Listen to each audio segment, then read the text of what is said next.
Welcome to VYAPT Wellness, a series of podcasts under our campaign Because You Matter.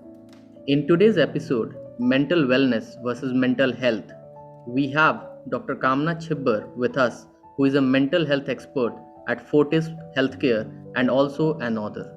Hi, Kamna. Hello, how are you? I'm fine, Kamna. Kamna, can you talk around the mental wellness being an active process of moving from languishing to resilience to flourishing? What are your thoughts around it?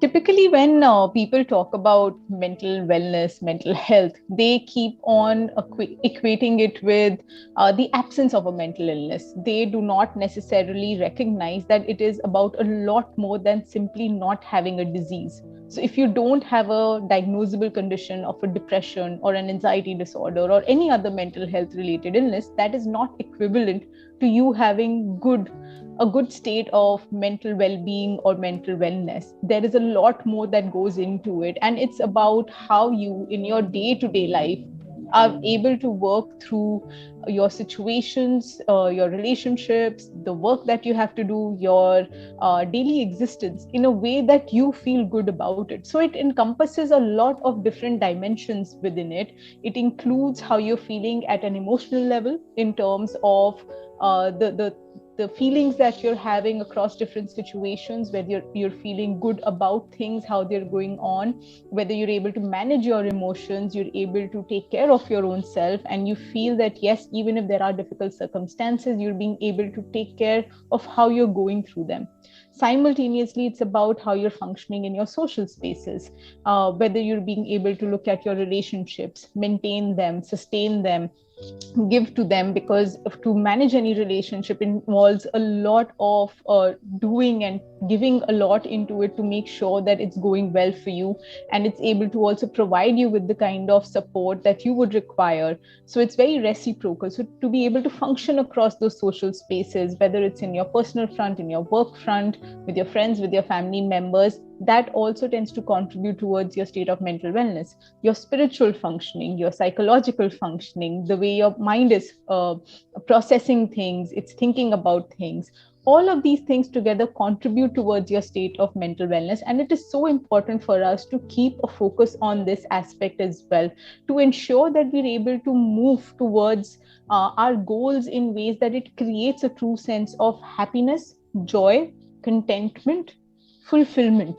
That is what we need to work towards. It's not about just being happy in the moment that today I'm feeling good. It's about overall being able to feel that the way life is shaping for me, the way relationships are moving, the choices that I'm making are making me feel good about how I am, who I am, and what I am moving towards. And that is something that we look at when we're talking about mental wellness. You rightly said, Kamna. But many people, definitely ask that is it okay to talk about mental health, and how can we come together to remove the stigma around mental health? You're so right about it, that there is so much hesitation around talking about mental health, about sharing and saying that I may not be doing okay today. In fact, when we have our regular conversations, if you ask someone that how are you doing, the automatic response is to say I'm okay. You may not be okay, but you may not want to talk about the fact that I'm not feeling that great today. And we feel that we have to keep on putting out this really positive, good vibe about our own selves when we are having interactions with people, that we cannot come across to individuals within our social sphere, within our workspaces, as someone who may be having a difficult day. So there is this constant need for us to keep on managing how we are being perceived by people. And what ends up happening as a result is that somewhere we also keep on contributing towards this misconception, this myth that talking about your problems or sharing your problems is going to be leading towards perceptions that may be negative about you, or it may make people think that you're weak, you can't take care of your the challenges that are coming in your life. And in fact, what we don't end up realizing is that it is also preventing others from sharing things. And there is such a prominent role that the kind of language we use in our day-to-day life, the way mental health gets spoken about in media, especially also by famous personalities. All of that tends to go into contributing towards the ways in which mental health gets perceived and spoken about. And each and every one of us needs to be motivated and driven to ensure that we are taking active steps towards, one, removing these myths and misconceptions that are taking place in people's minds, where they feel they can't talk about difficult things, where it's not okay to share experiences which are negative experiences. And we need to encourage people to feel that, even if they're struggling with something, that they can talk about it, share it, and it won't be negated or rejected by us. So our role is multifold. It's about being okay to say that we are not okay. It's also about willing to be receptive towards the information that is coming to us from other people, willing to listen to what is going on with another individual, not being rejecting of their experiences, and being more mindful of the kind of language we use.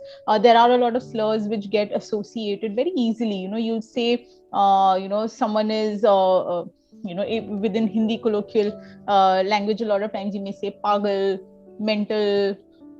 These are words which we need to remove from our dictionary over a period of time with conscious effort, because these also tend to create more stigma. So small ways in which we can do this is just this. And we need to ensure that when there are portrayals of mental health, of mental illnesses in media, that we ensure that there is accurate portrayal of what it is that encompasses an illness, and it's not something that is made fun of, it's not something that gets trivialized, and it is put in front of people in a way that they understand that mental health related illnesses, if diagnosed, are also treatable, and people should be encouraged to seek help. So I think broadly these are some things that we all need to keep on focusing on and talking about, so that more and more people are able to move away from the myths and misconceptions, and we can actually take care of the stigma that continues to stay associated with mental health related problems. Kamna, in our growth series, you talked around that for every dollar an organization spend on the mental wellness, they get in return $4. Mm-hmm. And we tend to move from illness to wellness, choosing mind over body. And in many of the articles, I have read that many of the physical ailments are because of certain mental disturbances which one faces. What are your thoughts around it? That's so true. That if we were to actually make an investment, and this is an investment which gives us great dividends in people's state of well-being, and if we are able to take care of how they're thinking, how they're feeling, and just create better environments, their functionality tends to improve. And there is so much research that does support that consistently. It's about the physical space. It's also about the kind of culture that is prevalent within a certain setting, whether it's your workspace, whether it is the community that you're being a resident of. It has such a significant impact on how individuals function. And that is something that we must take into account. It's very necessary that I think we need to become more aware of these aspects, and we need to keep on encouraging people to create the right kind of environments, and to actually be more mindful of investing in these aspects. Because if they do that, they will actually see that there is going to be a good return coming their way, people functioning in better ways, being able to cope with situations in a more healthy manner, being able to tackle the difficulties that are there in their lives, and able to also take care of others who are there around them. So it is something which is very, very important, and absolutely an aspect that needs to be focused on. Very true, Kamna. Kamna, it's been 2 years since I've been knowing you, and you are getting creative day by day. So, can you talk about your new creation, Alone in the Crowd? Thank you so much, Pankaj. Yes, we are becoming more creative, and this is something which is aligned to the second question that you were talking about, which is, we have to find more and more ways in which we can encourage conversations around mental health. And writing has become one tool which is now there with us, available to us, through which we try to connect with larger segments of the population to encourage more conversations, both around mental health, around well-being, to ensure that people can take care of themselves in better ways. A lot of people don't require an expert to support them or help them through a situation, but they can certainly better the quality of their life by focusing on these aspects. And this has led us to write about loneliness in urban living. And the book that we've written is called Alone in the Crowd: Overcoming Loneliness of Urban Living. And when we have written this, the idea has been to try and help people understand that there can be multiple dimensions or layers to the problem of loneliness. It is not just about not having people around you who you can't talk to. It's about also the kind of environment that we are creating around us. It's about the disconnect that is happening with our own selves, also within our communities. And given that there are so many dimensions to this multifaceted problems, gadgets are associated, the kind of social media consumption that we are engaging in is associated with it, the lack of investment in relationships, the physical spaces of the workplaces, of the environment around us, all of that contributes towards that problem. But while we are highlighting that problem, our emphasis actually is on helping people understand that there would be various ways in which you can also overcome it, so that you can ensure that you don't end up developing mental health related illnesses later on in life. Because loneliness is one factor that has been identified as having a strong impact on people's mental health and actually leading to problems like anxiety and depression and impacting relationships in such significant ways. So it's very important that we focus on those pieces and ensure that people can find strategies, things that would individually work for them.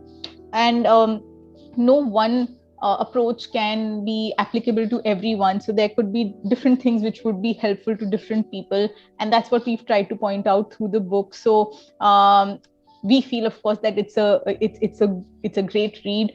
We've also received a lot of feedback from people sharing their views about how they've been able to identify with a lot of the examples we've tried to highlight about how loneliness may be pervasive in our day-to-day lives and the ways in which we can take care of it and actually become more mindful of what we are doing, of how we are living, and bring about that change. Because the one thing this pandemic did highlight for all of us was the fact that we need to focus on building good relationships, a strong sense of community, because that's how we can overcome the biggest challenges. And there was no bigger challenge than the pandemic.